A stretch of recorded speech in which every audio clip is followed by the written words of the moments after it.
काही हालचाल सुरू झाली नाही। यांची चाल षड्यंत्रकारी असते। अशा काही अफवा पसरवायच्या, दंतकथा पसरवायच्या।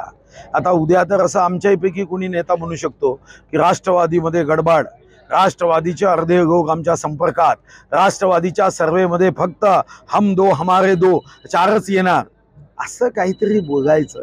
असंच ते मध्य प्रदेशमध्ये बघायचे आमचे 165 आले, असंच ते गुजरातबद्दल बघायचे आमचे 156 आले।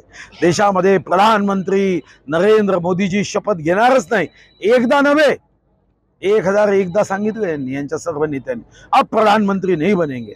ओ, यांचं देव ऐकत नाही, कारण देव देश धर्म यांच्यासाठी गौण आहे। यांच्यासाठी फक्त सत्तेची खुर्ची, एक खुर्ची, खुर्ची देणं खुर्ची, याशिवाय यांना दुसरं काही पाडा येत नाही। आणि म्हणून यांच्या म्हणण्याकडे तुम्हीही गंभीर राहू नका, आम्हीही गंभीर राहत नाही। जनतेला माहिती आहे 2 वर्ष 8 महिने काय दिवे गावले, महाराष्ट्राची वाट गावली। फक्त म्हणायचे मोदीजींनी आम्हाला पैसे पाठवावे, मग तुम्ही काय करताय? तुमचं काम काय आहे?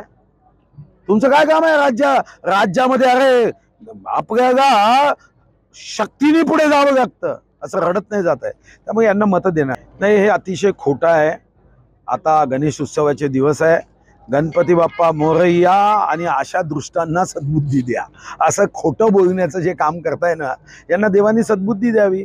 कुठेही असं एकमेकाविरुद्ध, अरे त्या ठिकाणी तर महायुती पूर्ण शक्तीने एकत्र घडेल। भारतीय जनता पार्टीने जबाबदारी घेतली आहे की धनुष्यबाण असेल की राष्ट्रवादी, शक्तीने त्यांना निवडून आणायचं।